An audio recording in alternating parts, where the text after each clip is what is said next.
Eugenics and Society by Julian S. Huxley. Eugenics, Dean Ayn writes in one of his essays, is capable of becoming the most sacred ideal of the human race. As a race, one of the supreme religious duties. In this I entirely agree with him. Once the full implications of evolutionary biology are grasped,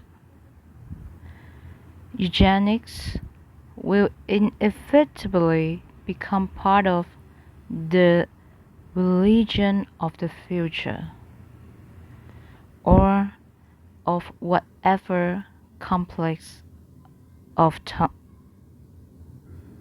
sentiments may in the future take the place of organized religion.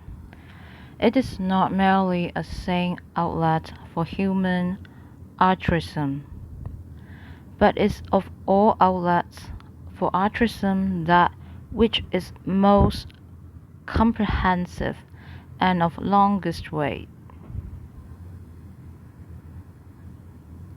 However, in addition to holding out these emotional possibilities, the eugenics movement must obey practical necessities.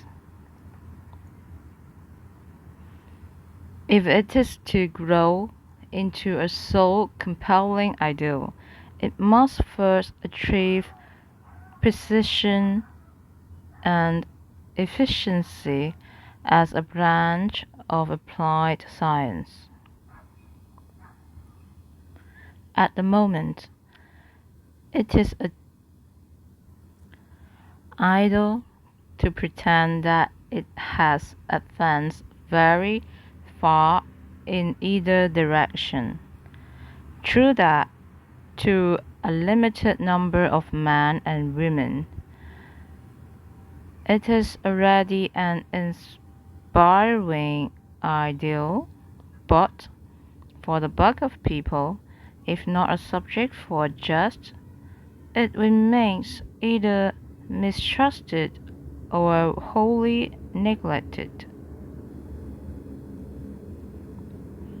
True that, thanks to the genius of Darwin and his cousin Galton, the notion of evolutionary improvement through selection has provided a firm scientific base for eugenics,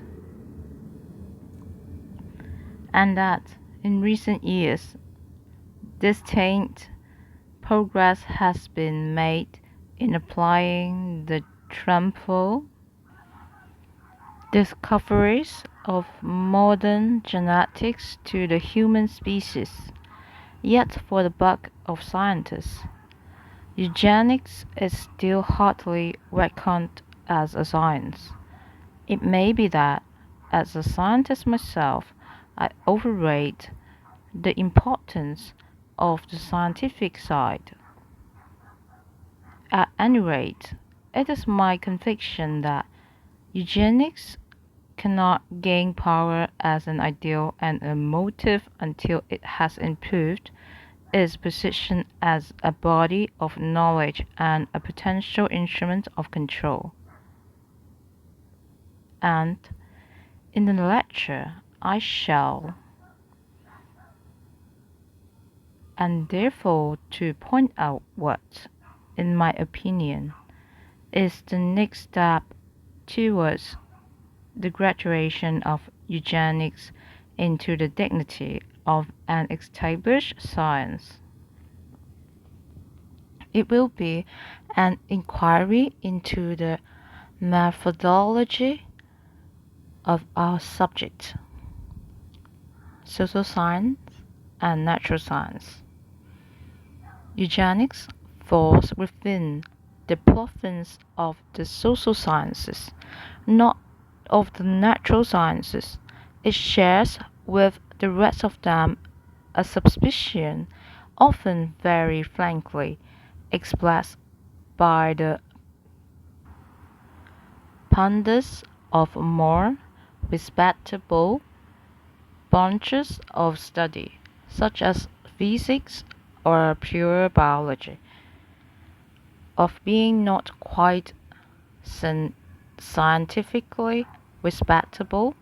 Some indeed go as far as to assert that the social sciences can never be truly scientific, and implying that they have illegitimately used the word science in their title in order to exploit the prestige attaching to it in this scientific age.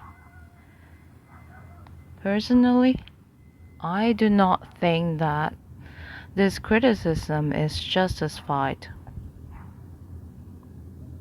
All young sciences are attacked by their elders on the ground of irregularity in their canons of scientific behavior, but they cannot expect to establish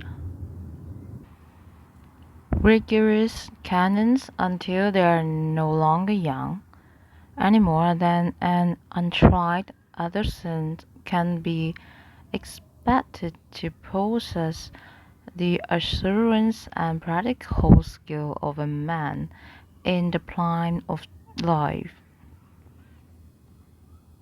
In addition, young sciences are not merely young like young human beings owing to the accident of the date of their birth. The date of their birth is no accident. They are young because they are more complex and more difficult. Physics is an older science than biology because in physics it is easier to isolate phenomena and to discover simple but fundamental laws. The social sciences are younger than the natural sciences because of the appalling complexity of variables which make up their subject matter.